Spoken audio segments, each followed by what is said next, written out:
Hey everyone, welcome back to the Den Fireworks. Today's video, we are trying out Indigo Blue by Jisan Fireworks.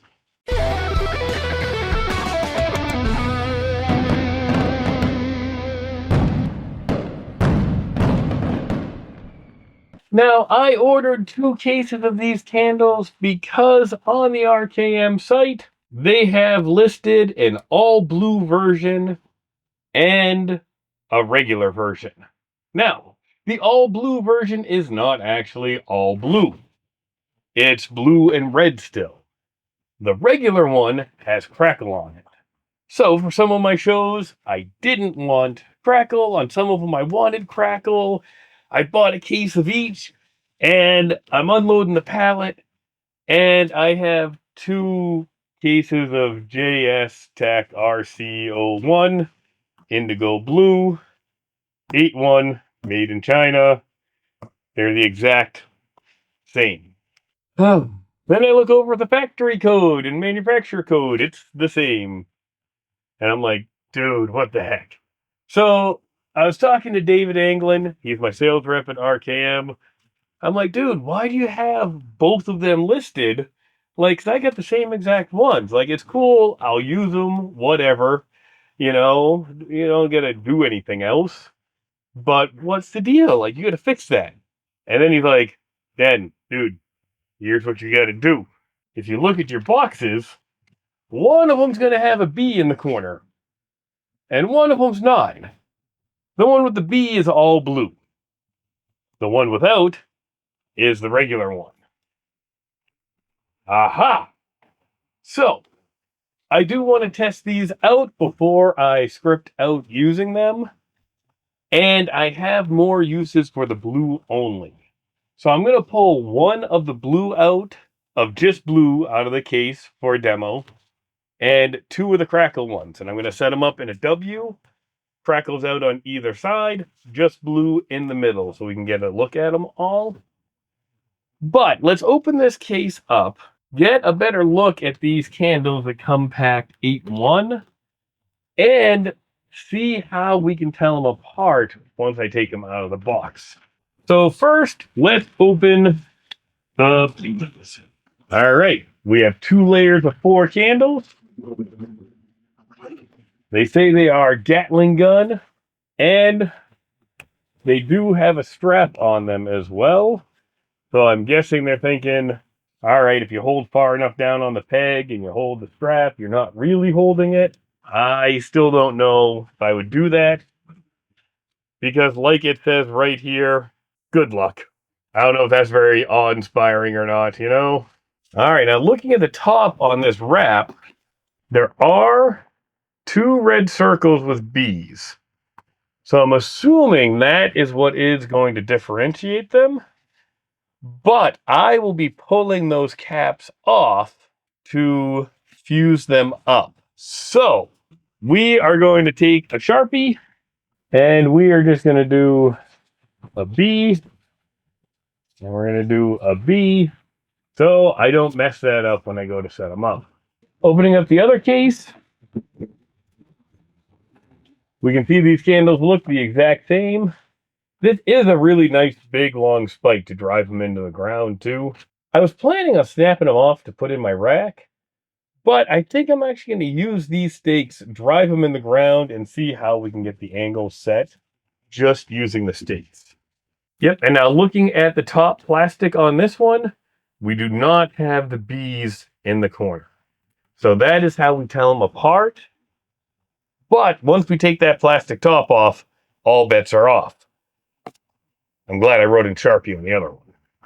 Other than that B on the top, these are identical candles. Now, because I'm going to use the stake in the ground, I'm not going to show you the rack fused up and the angles fused up, because it's not going to happen. Oh, I probably should have mentioned these are 288 shot candles. Now, I have had interesting times lighting some barrage candles before, because usually they use a really thin fuse on the top. And yeah, if we look at this, that is a really tiny little fuse. And even when you cut the 45-degree angle, I've had matches not light it. Also, I've used talons on these where the talon has actually burned through the fuse, cut the fuse, but not lit it. And I hate when my barrage candles do not go off when they are supposed to. So here is what I do. If we open up this tape mess in here, okay, you see that this lead fuse just goes under all these other fuses that go into the bores. They use some pretty good tape on this. Usually this is a little easier to do because I snap the base off and I have it sitting and standing pretty tight. But here's our lead fuse, and it just runs under this mess of all other fuses to light it. So I also don't want to wait for that green fuse to burn down. I want my candles to go a little faster. So I take some white fast fuse. This is thicker fuse.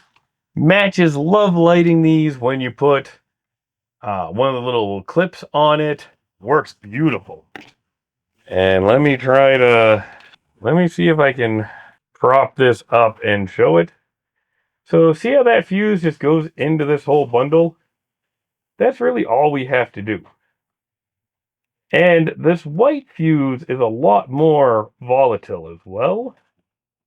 So it's gonna knock the crap out of all that other green fuse that is running between. Now these fuses are pretty tight in here, so I'm trying to find a nice entry point in that I can get all the way under.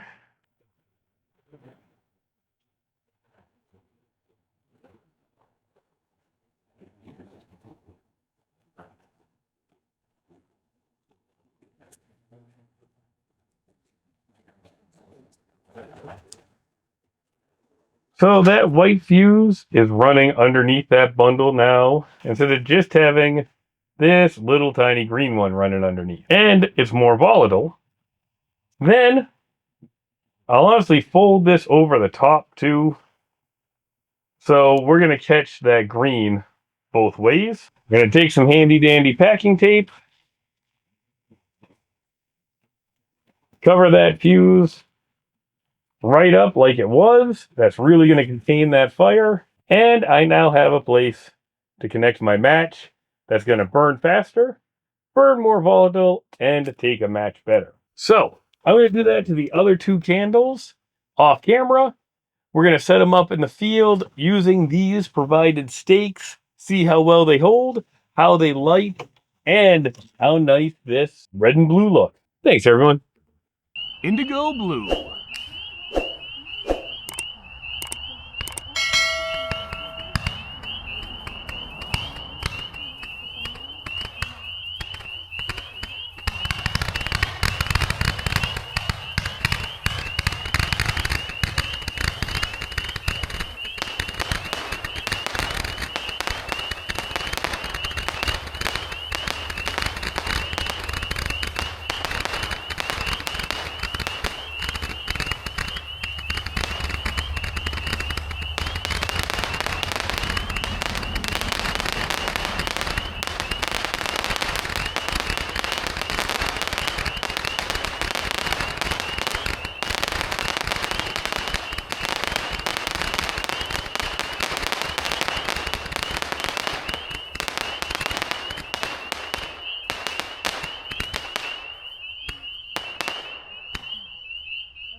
Those are pretty.